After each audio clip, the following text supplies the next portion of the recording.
Woo! Yeah, baby. StreamYard is letting me know that I'm live. Now I just gotta wait for YouTube to let you know that I'm live, and then we can begin. And as you all are saying in the chat, baby, that's right. We are back. It is back. The podcast about tech is back. Wait a minute, what's going on here? What's that? Oh, yeah, that's something else. And we're live. All right, so YouTube just sent out the notification. So now all of you all know that we are live. And like I said, this is the podcast. So got a very special guest on deck. It's going to be a live podcast. This is going to be a live episode.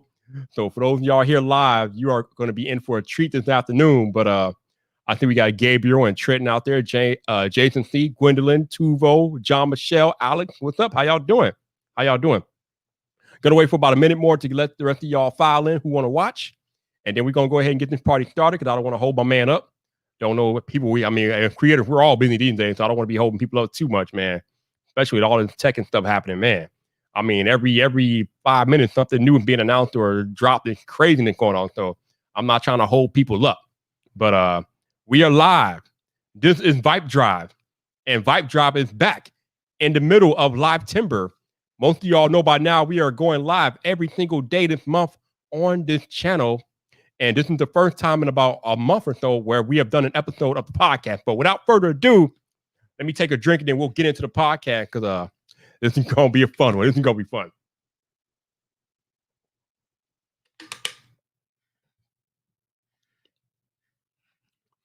So, after a lengthy hiatus, well, not that lengthy, but about a month. After about a month, this is the return of VypDrive and episode 134. I know 134 episodes, but this is episode 134. And episode 134 brings one of the roughest, hard-hitting cats in gaming YouTube to the podcast. VypDrive starts now.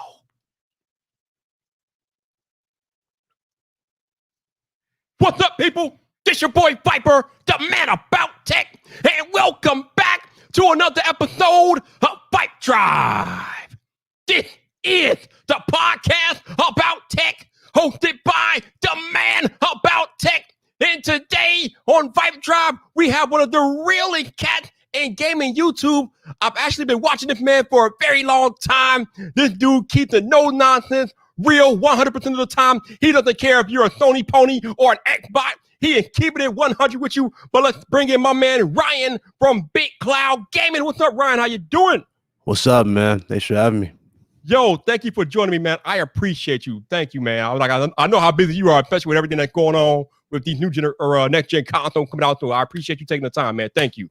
Oh yeah, you called me at the right time. I was like, the system's now officially, all the info's out, so no more speculation. It's official. So we're here. We're going to get into these next generation consoles in a minute, but y'all know anybody that I bring on the podcast, I got to ask the very first question for all my new guests. Ryan, what brought you to YouTube? Oh, man, that right there is a minute. So I started this whole account in 2011, and I didn't become a content creator until 3 years later, 3 years ago. Okay. So when I did this whole thing, pretty much I already knew what I wanted to do. I love journalism a bit, and I love talking about games. That's really what I love to do. And it does take a long time to build an audience, but it was one of those things where, I just really wanted to do. I had this joy every time I did it, right? The first video I ever did on YouTube, I gained 20 subs, and I was like, wow. 20 people liked one video. Okay, let me do another one. And then that next video got me 40 subs. And then another got me 100. I was like, holy hell, I got 100 subs in just 3 videos.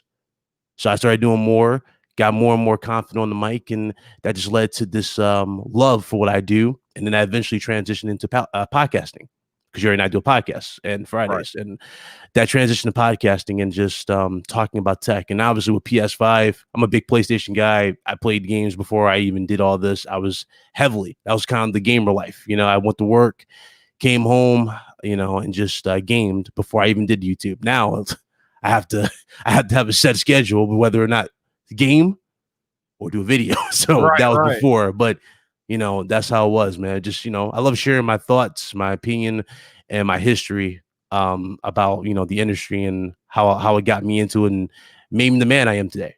You know, I love what I do. So that's pretty much what got me into it. No doubt, man. That's what's up. So you say you've only been a content creator for 3 years. I could have thought I was watching you back in 2013. No. No.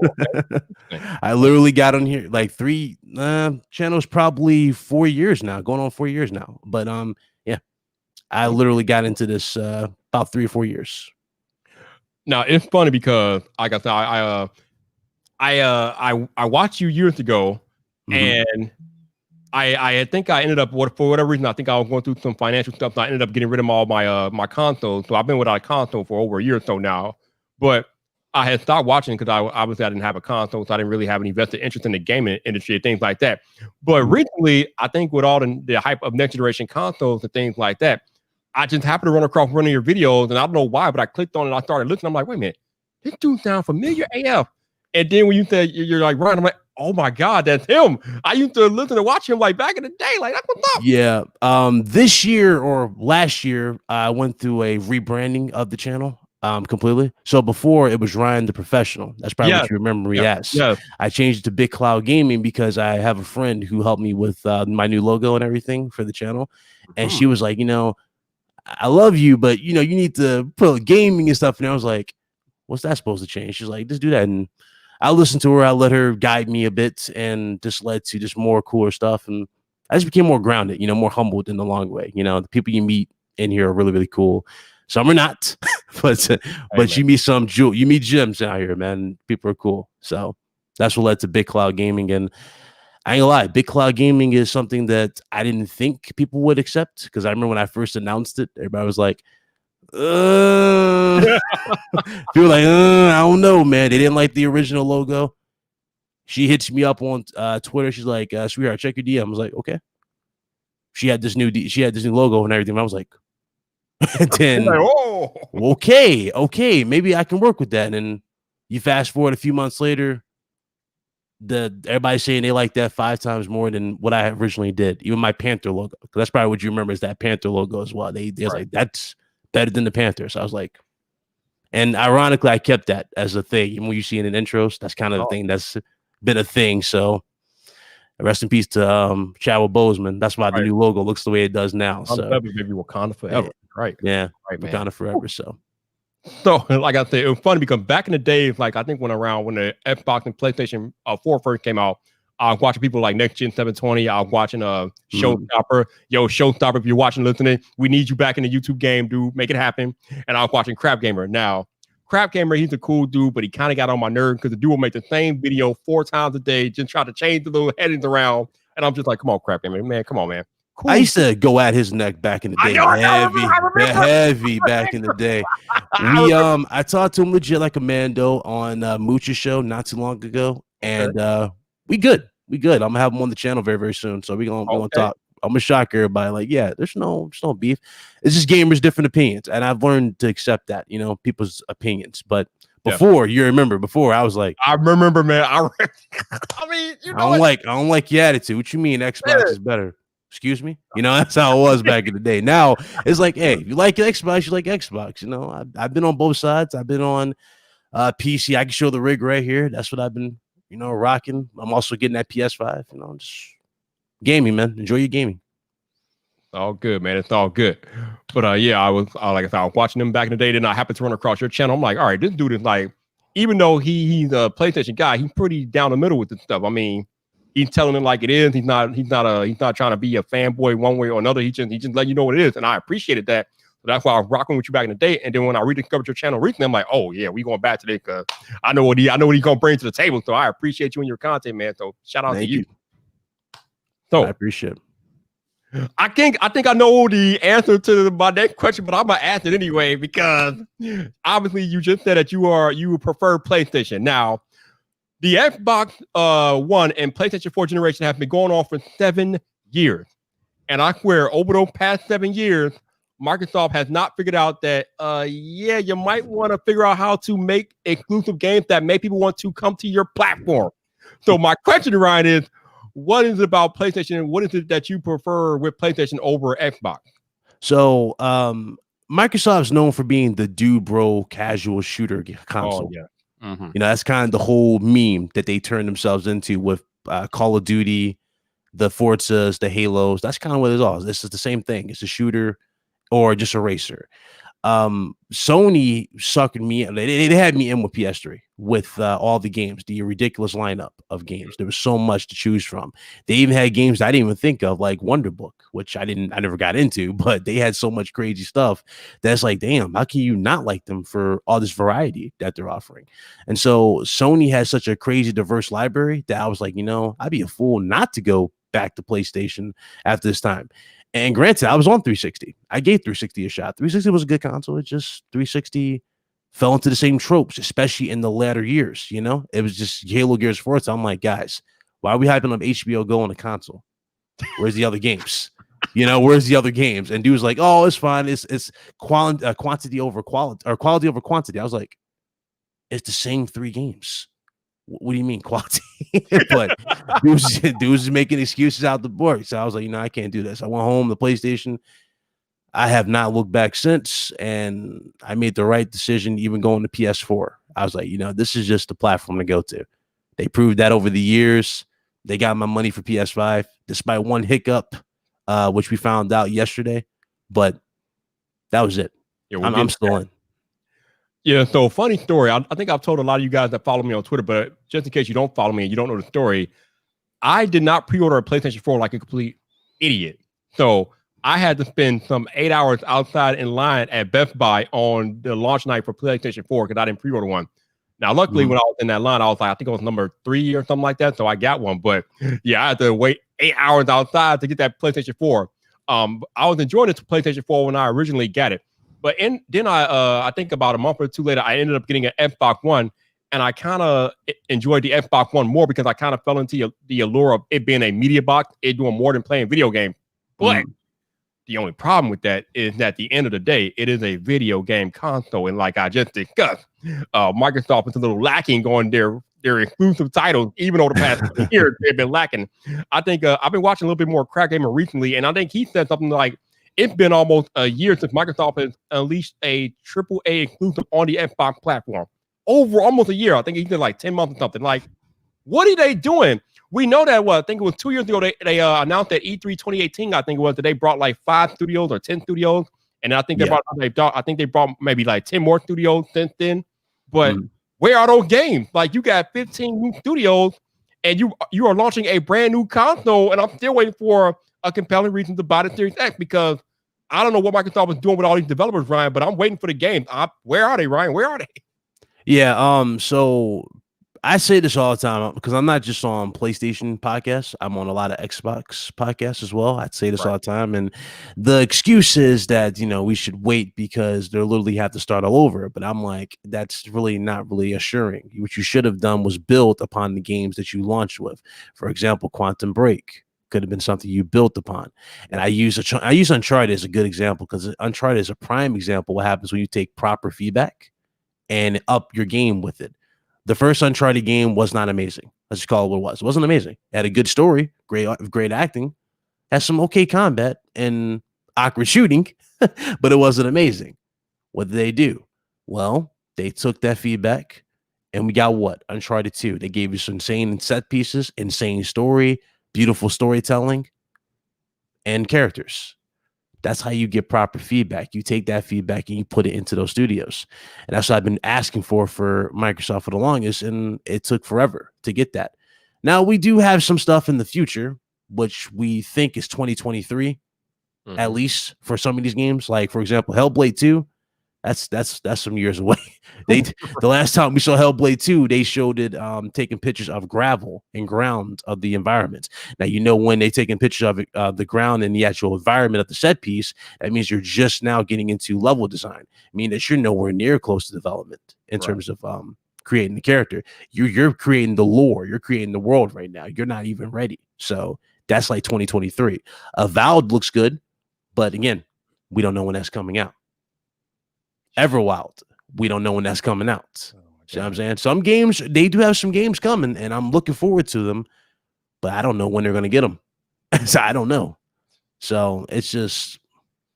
And it's funny that you say that. You keep saying we don't know when it's coming out, but the Series X itself is coming out in November. The system, the box, is coming out in November. But Ryan keeps saying he doesn't know when the games are coming, which has been my argument all summer long. Now, I've got Xbox New coming out my neck because I keep talking about how they got no games, but I'm not saying that the Xbox Series X is not a good system. We know it's the most powerful console out there. I never argued that. My argument is, where are the games? The box is coming in November, but even till this day, there's no home run hitting game that you have to have on day one when this box launches on November 10th.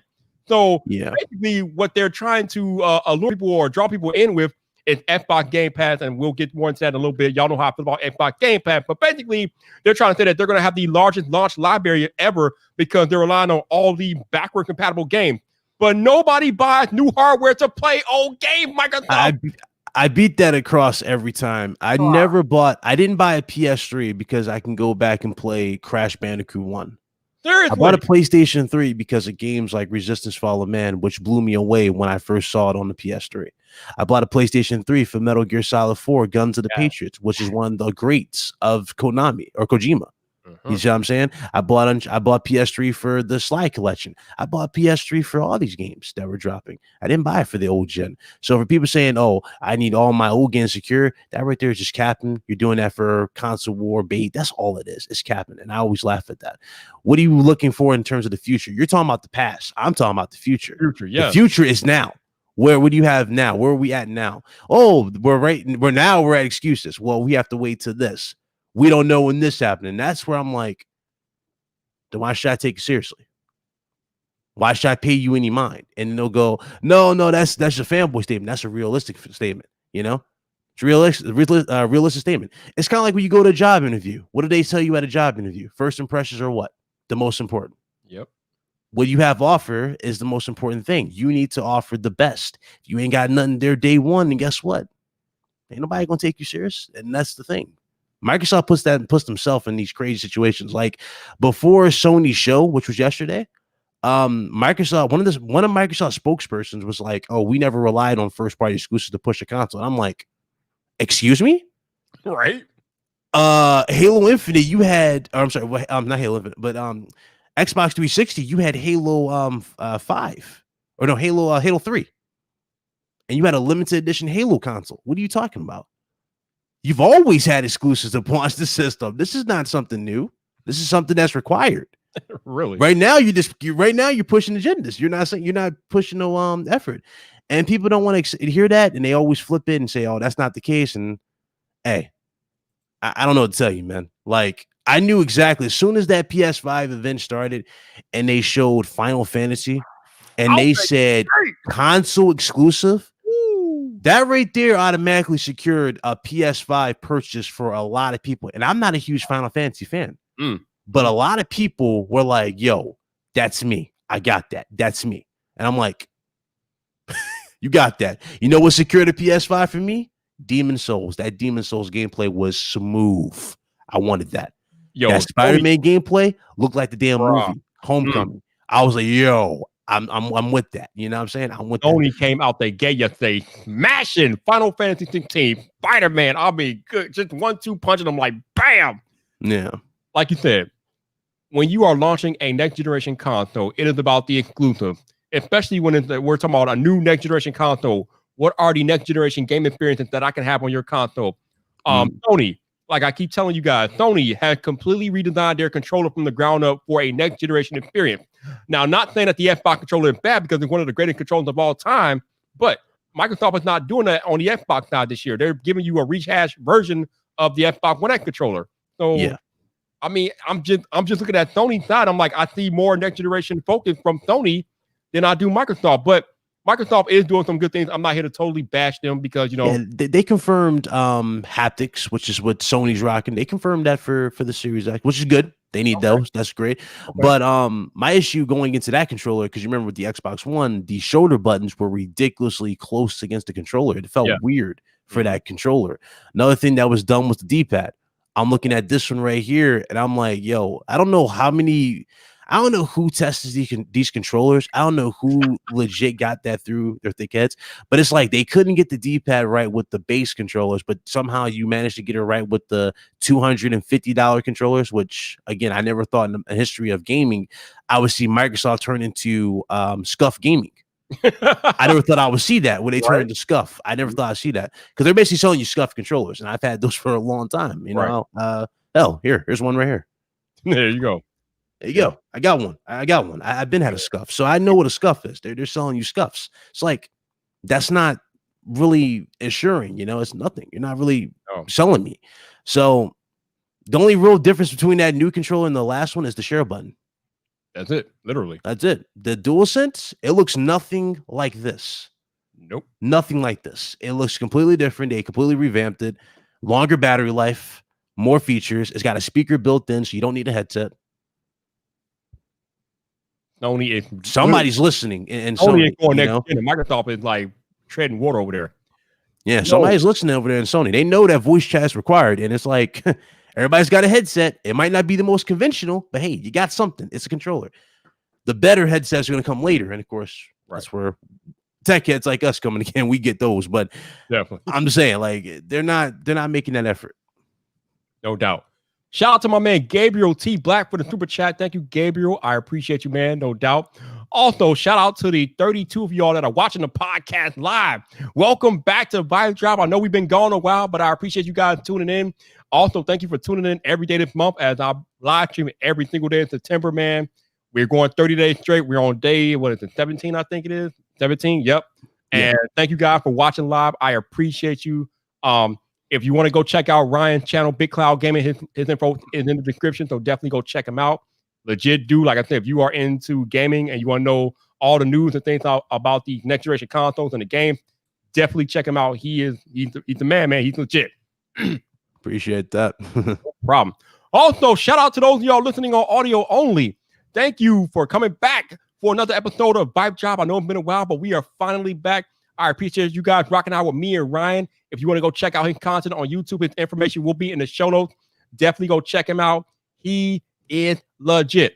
Also, if you want to support or donate to the podcast, there should be a Buy Me a Coffee link in the show notes. Not required, but anything that you're willing to contribute, greatly appreciate it. If you're listening on audio only and you happen to be listening on Apple Podcasts, I need you to go ahead and consider leaving a rating or review on Apple Podcasts so we can get back in the rankings. I don't know where we're at now since it's been so long since I put out a podcast episode, but anything that you guys can do to help out with that on Apple Podcasts will be greatly appreciated. And thank you for listening to another episode of VypDrive. I appreciate you guys rocking out with me. Now, let's talk about what Microsoft is doing with their next generation strategy, because what we have here is a complete difference of business strategies and approaches to next generation. Mm-hmm. Obviously, Sony has been pushing exclusive content for the PS5, although we'll get into that more of that later on because apparently Sony's been lying to it. But we'll get into that later on. But Sony has been pushing exclusive content for their next generation experience, whereas Microsoft has been pushing Xbox Game Pass. And I've said all summer long, Xbox Game Pass will not sell your next generation system. But Microsoft they got a little slick with it because they're doing something that has never been done, to my knowledge, at least in the console space. They are introducing Xbox All Access, which basically means that you can finance a next generation Xbox, either the Series S or the Series X. If you want the Series S, you can pay $24.99 a month, which includes Xbox Game Pass Ultimate, so that's pretty cool. If you want the Series X, you can pay $35 a month, again, which includes Xbox Game Pass. So Microsoft is giving you a more affordable way to enter next gen, which, especially given with the current pandemic and people losing their jobs and things like that, is very smart on their part, especially given our current situation. But Ryan, what do you think about Microsoft's business strategy as we go into next generation here? So Xbox All Access, it's not completely all the way new, because I remember they brought that up before in conversation when Xbox One X dropped. Because remember, Xbox One X was kind of treated like a new next-gen system in a weird way when they hyped it up. So they kind of did bring that up. But bringing back All Access, it's actually smart, especially in this time. But the question is, you guys already saw with PlayStation, can you even meet demand if you have the demand for it? That's going to be the issue. That's going to be the real issue. It's smart to do that. I do think that's smart to go about it. The real killer console for them, it's not even the Series X, ironically. It's the Series S. Yeah, $300. Now, when you have an economy like this and you have people who tend to just buy stuff on pure impulse, that's the console to look out for when it comes to market share. I say this all the time. Like, it's not Series X. Series X is good. It's a good beef. It's a beast capable machine, right? The issue with that system is just, like I said before, first party, the lack of first party. Third party games are going to look good on there. But again, it comes down to that that Series S is going to be their thing. When it comes to their business strategy and going about it with Game Pass, I mean, EA just partnered with them, which is smart. EA Play is now combined with Xbox Game Pass Ultimate. Wow. That's a big deal. That's pretty good. Now, I don't think EA will do this, but if EA was to give you access to like Madden and FIFA for all of them, day one for like the newer ones, that would sell an Xbox Series S for sure. Especially those who are on a budget and just want to buy the console. Like, hey, it comes with Game Pass. Sign me up. That's it. That's a good deal. But again, this is EA. Yeah, I doubt EA will do that, but you never know. That's a smart way of going about it, though. I mean, Game Pass is not a bad service. I tell people all the time, it's not a bad service. It's cool for what it is. It's just the problem with Game Pass, and especially if you're a hardcore, like heavy gamer, you just play games, especially when you come home from work, you just sit back. Odds are you played 90% of the library and beaten 90% of the library. Exactly. Now, if you are just now getting into console gaming, let's say tomorrow, today, that would be a perfect, introduction to a lot of games you played before. But the thing is, those are like small percentage right now. Everybody's been gaming at this point. Right. So it's a good value for what it offers, but it's not like, oh, I must have it. Nah, odds are you played these games separately and you own them either on your shelf or digitally in a library. You played these before.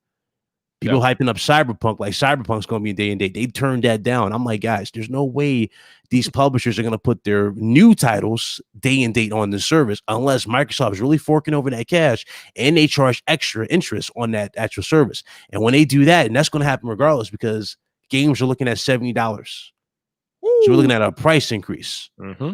So when games increase, what tends to happen when the product increases? The service increases. Why? The service has to maintain it. Yep. So that goes up to maintain that higher price product. You need to do that. There has to be a ceiling here. So, $10 a month, you're looking at $20, maybe $25 in the future. Probably. Yeah. And like, it's funny because all these Xbox people have been telling me all summer long, Xbox has Game Pass. But as you just astutely highlighted, you are not going to get the top level brand new third-party games on Xbox Game Pass day and date. They're not doing that. No. You might get your first-party games on Xbox Game Pass, but as we discussed earlier in the podcast, when you talk about Microsoft and first-party exclusives, I'm looking for you, Microsoft. Where you are? Where are you at? Where are you? Their best-looking game one of their best games this generation was Cuphead, and that's not even exclusive. That's on PlayStation now. Right. Yep. That's one of their best original games they had in a long time, and that's on PlayStation. Ori, they're talking about Ori going to other platforms.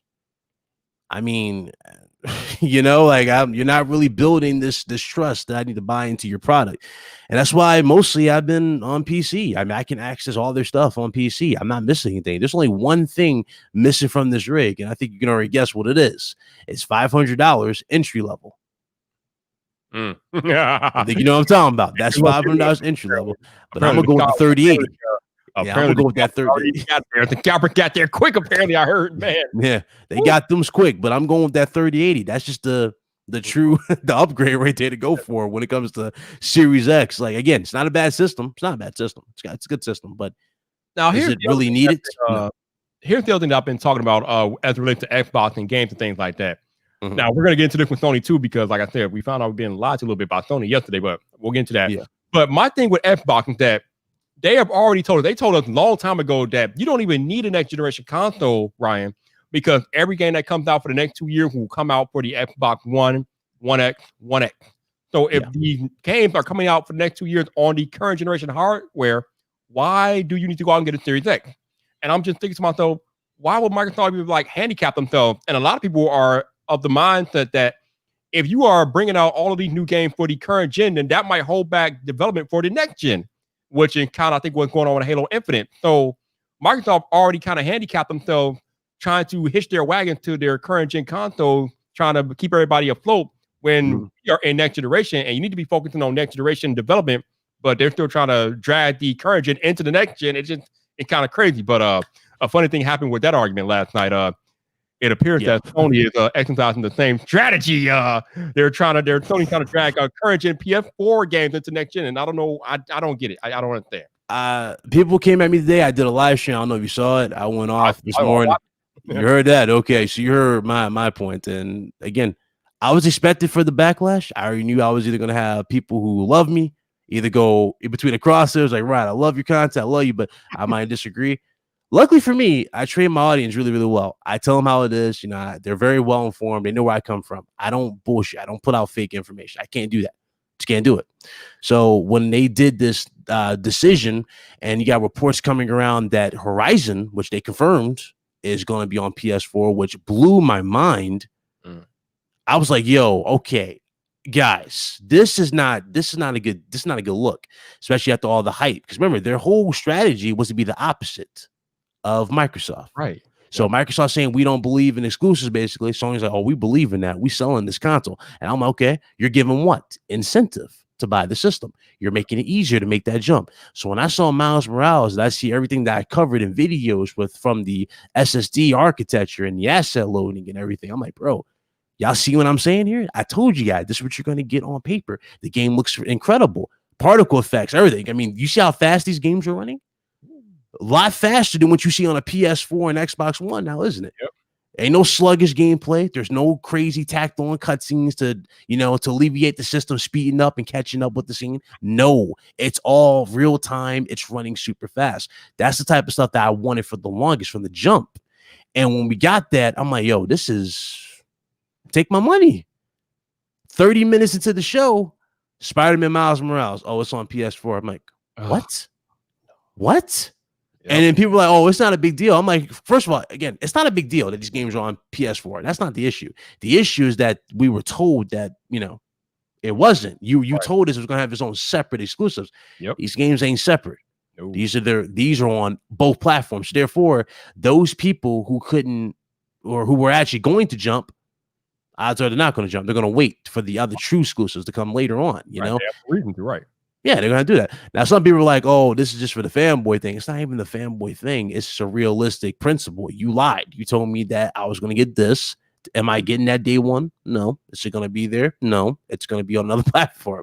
I don't need it. My whole argument throughout the podcast is that Xbox ain't got no games, they ain't got no exclusives, and then Sony comes out yesterday like, "Oh yeah, most of the games are coming to PS4." I'm like, what? Yeah, that blew me away. That honestly blew me away. I don't know who thought that was such a good idea in PR. I don't know who was trying to spin that. I don't know who thought that the gaming community, despite everybody giving you all this praise during the show, was not going to look at that and go, okay, Sony, I don't need your system, right? that was the first thing that came to my mind. Like, do I want to pre-order this damn thing? And I was like, I love tech. I'm a tech guy. Man, I love tech. I gotta have the PS5. It looks tall. It's tall as hell. It's confirmed. It's tall as hell. It's a big beast. I'm like, bro, that's gonna go right here next to me. It's gonna be right here next to me right here. I'm gonna have it. I bought all the accessories that I wanted. I got the charger station for the controllers. Got another controller. Got Demon Souls. Got Spider-Man. I mean, I bought it. Like, I'm supporting it. I love it. But I'm not gonna sit here and act like they did everything right. They didn't do everything right with that. That was a bad decision. It's so funny because up until yesterday, they had all the momentum going into this next generation race. They could have ended Microsoft's career yesterday, and they had a good show. They kind of did though. They ended the career, but it's like they ran into a speed bump and stopped themselves when they said it's on PS4. And when you did that, it's like you gave them a little hope because remember we're still waiting for 2021 for Halo. Beyond that, the pre-order situation, Ryan. Mm-hmm. What the hell happened with the pre-order situation last night? That was not how that was supposed to go down, Ryan, at all. So I went off about that earlier today too. Yep. I was like, okay, guys, this is part 2 of my issue right here too. I was told by Sony themselves and by Jeff Keighley that tomorrow, which is today, pre-orders was going to go live. Today. I thought it was good. I went to sleep. Right. I was not expecting to get 40 phone calls waking me out of my slumber. I go to this damn PC and everybody's going, Ryan, get your pre-order. I'm like, what you mean get my pre-order? It's not even midnight. It's 10 o'clock. It's like 9 o'clock when people were doing this. Like 9 o'clock. Bro, pre-orders are live. I'm like, where? They was like, Walmart. I'm like, bruh, go to Walmart. Walmart is slower than it's ever been in the history of Walmart. I go to GameStop. It's like they got pre-orders. I'm putting my pre-order in. I can't even access the damn pre-order screen because GameStop is crashed. All of them. You see what I'm saying? All of them would crash. So much traffic was there that it crashed. And I said this before. I was like, guys, I said this in numerous videos. You can vouch for me because I said this in numerous videos. I'm like, guys, this is the most anticipated console for next gen. Demand for this system is going to be higher than what you ever seen for PlayStation 4. Yep. Sites are going to crash if they don't have the proper amount of units. And so when they said that, you know, they're going to be good, they're ready to go, I kind of took the word for them. They said they're going to give us a heads up. Okay, cool. When they said tomorrow, I'm guessing they're good. I'm hearing from people that I'm cool with and I'm associating with who are on the podcast. They go in to get their pre-orders. They go to the store. You got GameStop putting stickers on the actual store window saying like, oh, 5 digital, 13 base. I'm like, what? Ooh. What kind of shipping was that? I mean, how long have y'all been sitting on this console? Did y'all even ask for more? They're like, bro, that's what they had. So they clearly didn't think that through. And I think it was Walmart, right? Walmart was the one who jumped the gun, who screwed everybody over. If Walmart didn't do that, I don't think we'd be having this conversation. But when you add that on top of the decision to put games on PS4, that really did take a lot of wind out of the show. That me personally, I thought that was one of their best shows, if not the best show of 2020. It was incredible. The transitions and all that stuff. It was awesome. First 15 minutes of rap, but then that whole, like you said, found out the game would come to PS4, and then they stumbled with the pre-orders. But I watched Rich from Review Tech USA today, and he made a good point. I don't know if this is the case, but he made a good point. He said that Sony might have done that last night intentionally to deter scalper from scalping them up, because like he said, that obviously if they know when to go to these sites and get these consoles for pre-order, they can set up their scalping bots and just go to work. But he said the way he did it last night, that probably deter scalpers, and that probably help a lot more people get one who might not have been able to get one had they just had a set day and time. Any credence to what Rich said, Ryan? Or what's up? What about the scalpers? I mean, the whole scalper situation there should have been like I don't understand why eBay allows this to even be a thing where you can sell your pre-order on eBay. That is so stupid. I don't know why that's even a thing. There needs to be like a restriction on that type of stuff. I thought Sony had that going on, you know. But if Microsoft ends up having a better like pre-order controlled environment on the 22nd, boy, you know, it's not going to look well. Not only did they give you weeks notice, which Sony did not do, they gave you a day's notice, which is, I don't know why you did that. Like, again, I understand you want to be first, but you're coming out last anyway. Actually, it's coming out on the 12th. Series X is coming on the 10th. No notice. They literally gave us no notice. The dude, he, like you said, the interview with Jeff Keighley, I think it was Eric Lampinen, whatever the hell his name is. Yeah. He said that, no, we're not going to hit you our last minute. We're going to give you advance notice.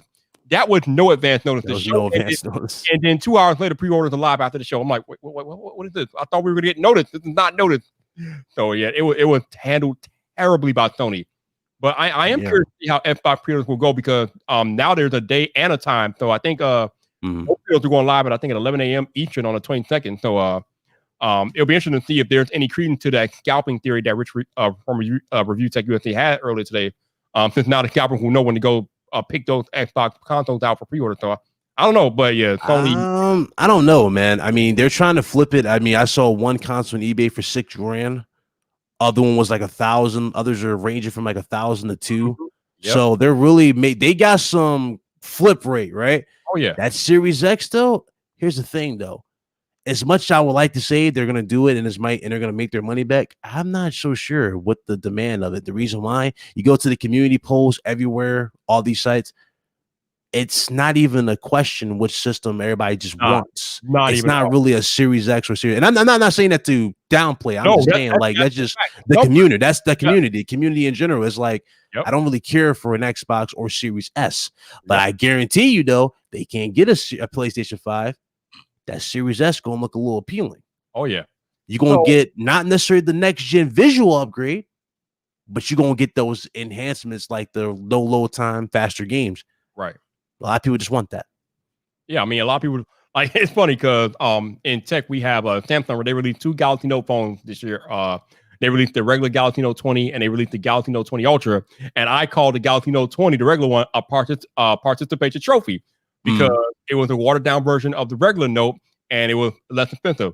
I feel like the Xbox Series S is a participation trophy for Microsoft.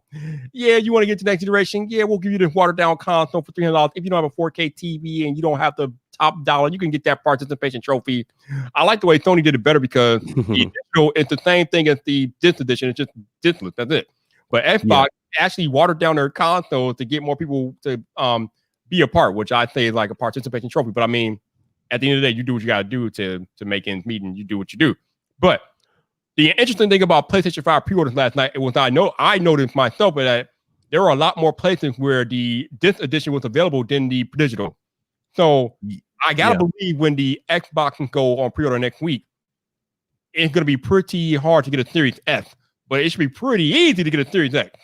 Yeah, the discless ones, the cheaper models, and this is where Sony really hit the nail on the right head. That's why I said that was going to be the hot console to get, because it's literally the exact same internals, just minus disk drive, and it's cheaper.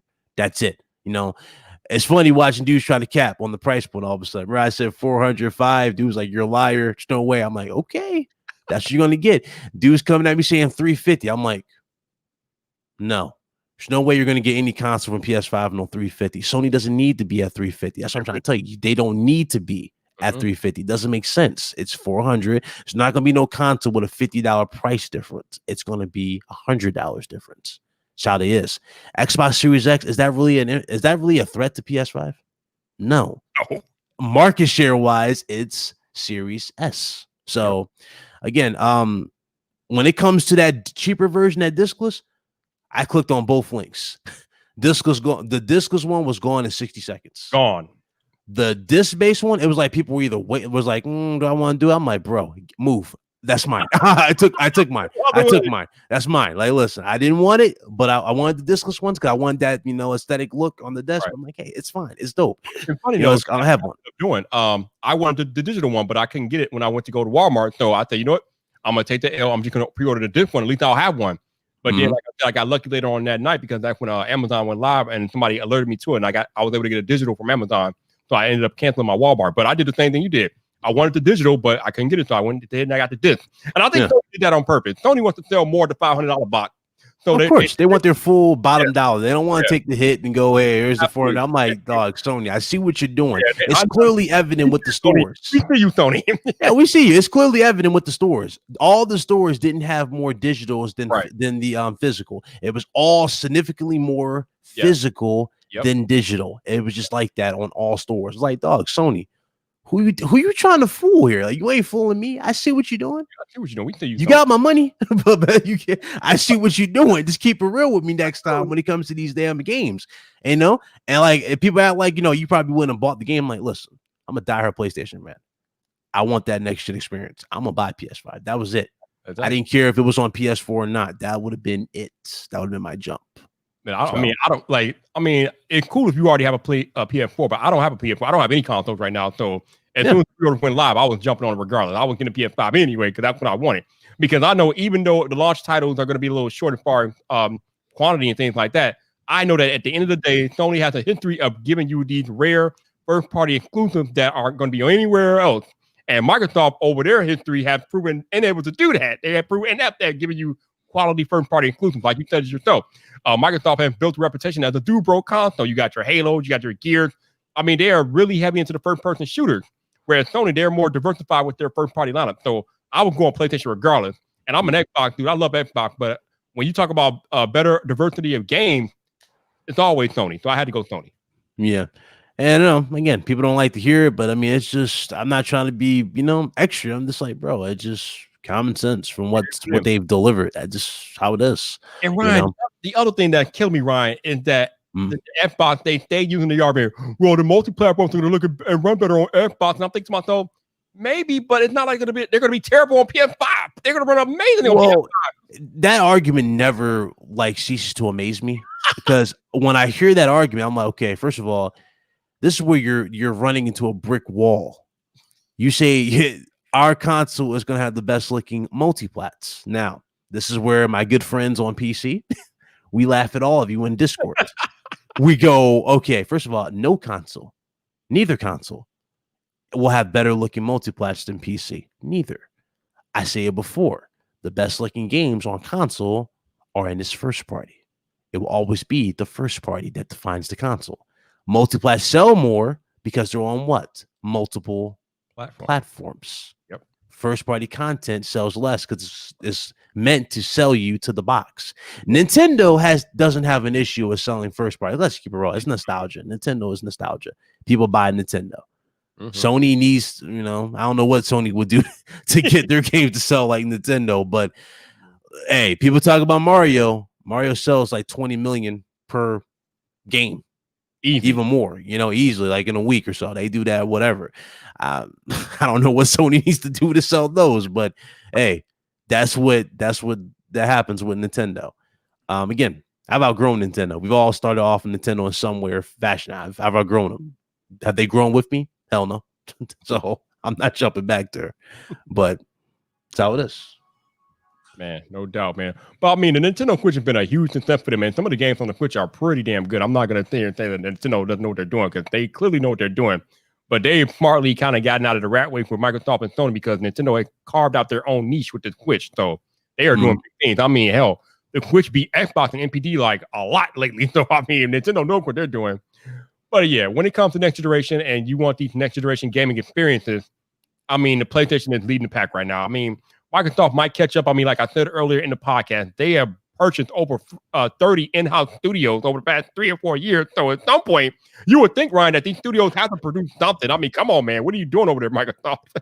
Yeah, I said this in videos. I'm like, I mean, you ain't got to show me gameplay. At least give me a snippet, a trailer or something. Okay. Like, for example, do what Sony did with the Order 1886. Remember, we didn't get gameplay at first. We got like a growl from one of the werewolves, and then it showed like the watery type of intro with the black water, and then it said the Order 1886 coming next year, or teaser next year coming soon or something. I'm like, okay, that's something. I get something to go with. I don't know anything about these studios. I don't know what's being worked on.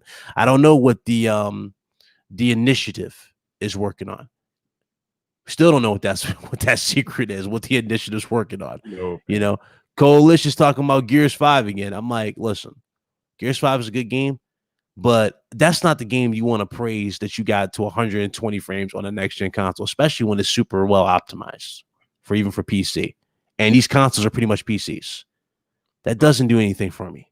I played it. I beaten it. I played it at 240 frames per second at 1080p max ultra. I played it like that this whole gen. I'm like, listen, it's not selling me for a Series X. I don't care for that. I need the next gen leap. Yeah. Are you going to deliver on that next gen leap? Yes or no? That's all you have to tell me. If you ain't going to deliver, hey, it's fine. That's what it is. All right. Firstly, I love how you PC dudes just sit off to the side and laugh at all on console, dude. But I'm gonna tell the thing I've been telling everybody else. Once November comes, ain't nobody gaming on PC, fam. You either PlayStation or you Xbox. Ain't nobody gaming on PC come November. Stop it. Just stop it.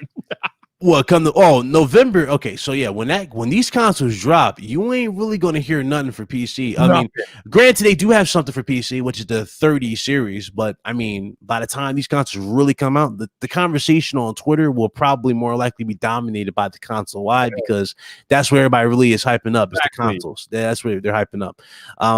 The only thing that I would see for PC is like Cyberpunk, maybe, because that's going to be the big real deal. I don't really think Cyberpunk, like if you look at the advertisement for Cyberpunk, they showcased it. Looks phenomenal, right? It looks phenomenal. But if you look in the advertisement at the end, it says coming to all platforms, and then it says runs well on PS5 and Series X2. I'm like, what the hell that's supposed to mean? I don't know. Yeah, that's weird. What the hell is that supposed to mean? That's not really a good sign for me. So more than likely, I'm just going to get that on PC and run that to the best I can. There you go. So, the consoles are out. We know the pricing. We know the release date. If you're lucky, you got a PlayStation 5 pre-order. If you're not lucky, then you have to wait for the next allocation of shipments. We know Microsoft is pre-ordering starting their pre-orders next week. Let's talk about, if we can, let's talk about the launch lineup for the next generation consoles. Yeah. So to be fair, because I know a lot of y'all think I'm an Xbox hater, but I'm not. But to be fair, both of these consoles have a staunch amount of titles at launch. They don't really have much either way at launch.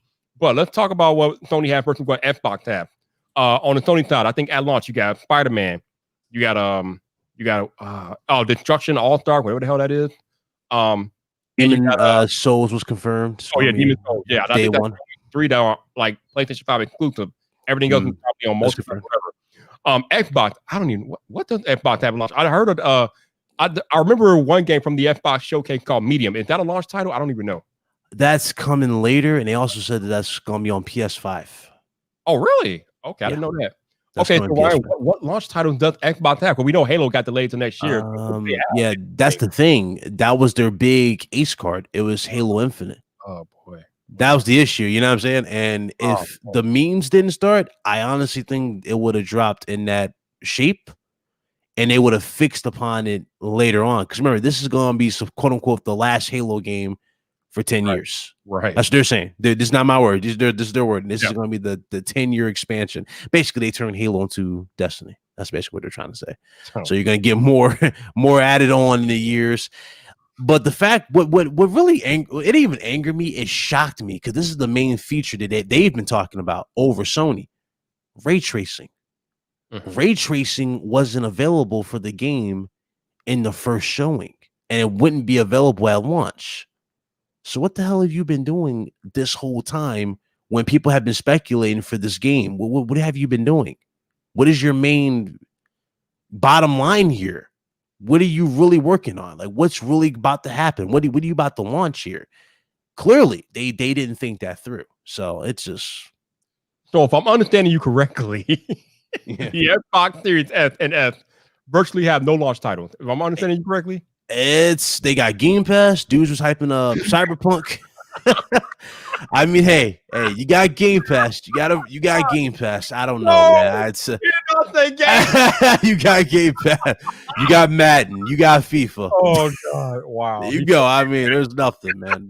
There's really nothing I can really name day one. Yo, shout out to iQueen Gaming for becoming a channel member. Thank you. I appreciate you. Appreciate that. So thank you. Shout out to Ice Cream. She's good people. No doubt. She's from the RGT Army. I see you, Ice Cream. Okay, no doubt. Man. so I'm gonna eye-opening, isn't it? Very eye-opening. I mean, you know. What I've been saying all summer long to all you Xbox out there that keep arguing with me. When your system launches on November 10th, what are you playing? I mean, that's a serious question. What are you playing on November 10th? What are y'all playing? I want to know. Please let me know. If somebody's out there getting an Xbox Series X or S in the chat, what are you playing come November 12th? Please let me know because I'm lost. I don't know. I mean, the damage control would be, what are you playing on PS5? And I'm like, Spider-Man, Demon Souls. Oh, Destruction All-Stars. Destruction All-Stars, even though I don't really care for that, but something. That reminds me of Twisted Metal, so I don't know. But yeah. Everybody's falling on multiplats. They go, and then they're calling Spider-Man DLC. Oh, please. I hate that argument because it's so dumb. It just shows the level of salt. It's like, okay, first of all, it's a full-blown game, and now it's got an Ultimate Edition with the original, so you get both with this Ultimate Edition, fully done for PS5. Get all the bells and whistles. I mean, dog, are we really having this conversation here? There's no conversation here. Gears of War 5. He said, I believe was a good one with support. See, Gears 5, we've already played Gears 5, though, lover. We've already played it. And that's the thing. Like, it's not really a good showcase because you already played that. Right. You know what I'm saying? And another good, interesting thing, too. I'm glad you mentioned HDMI 2.1 because that's something that a lot of people are kind of sleeping on. So people hype up Series X or PS5 doing 120 frames per second. I told people this before. You're going to need to upgrade that TV. Which I did. Even if you have a 4K display, the max that TV will get is 60. It's going to lock at 60. It's not going to do the full blown 120 hertz. You're not going to, or frames. You're not going to do that. You need HDMI 2.1. And unfortunately, this is where Sony kind of got everybody in a bind right now, and Microsoft really, but really Sony's really just doing that to sell their TVs because, you know, they got the LGs coming out as well. And now they probably got the new Sony Bravia TVs that support HDMI 2.1. But those TVs are the ones you got to buy for 120 frames per second. And here's the funny thing: the minimum price tag for those is $1,500. Oh, minimum. It's like $1,500. Me, listen, I game on PC, I game on PS5, I game on PS4. Listen, I don't really need 120 frames for these awesome games. 60 is fine with me. I've been asking for that for this gen.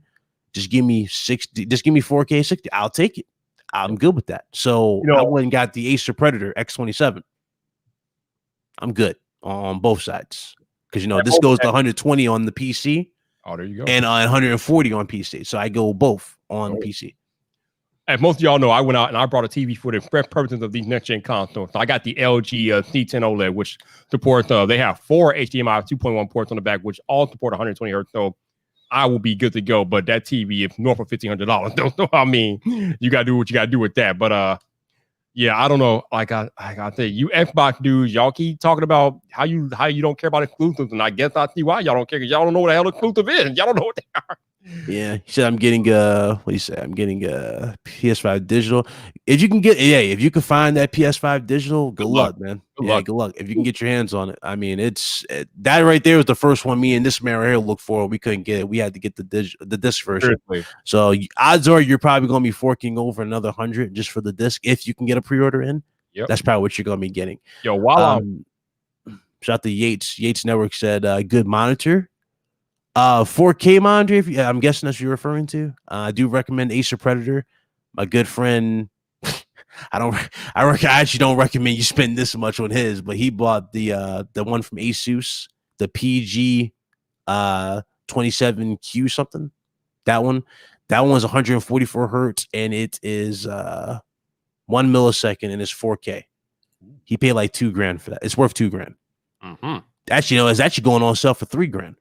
Woo! That's expensive. So I don't recommend you get that. But he got his for free. He's lucky. I'm mad he got his for free.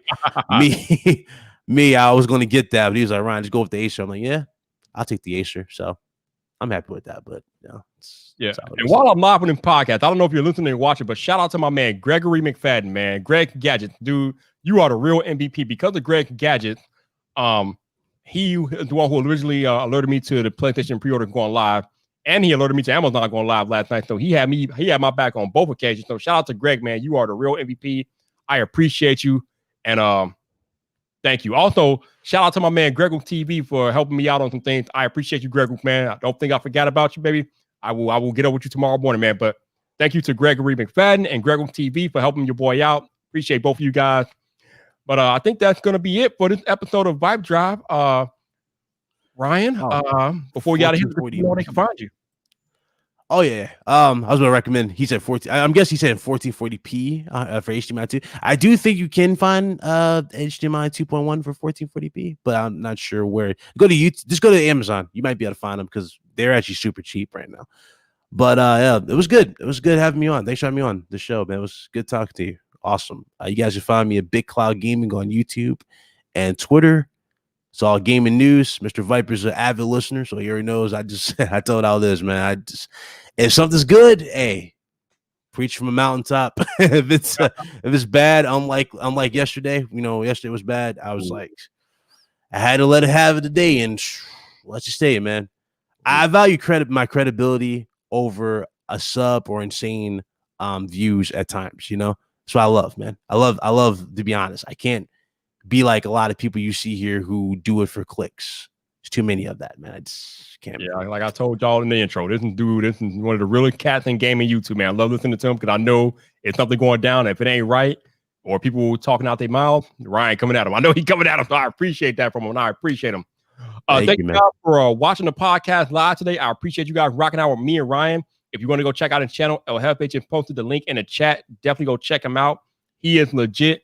I appreciate you guys rocking out. If you donated or did anything like that, thank you for donating today.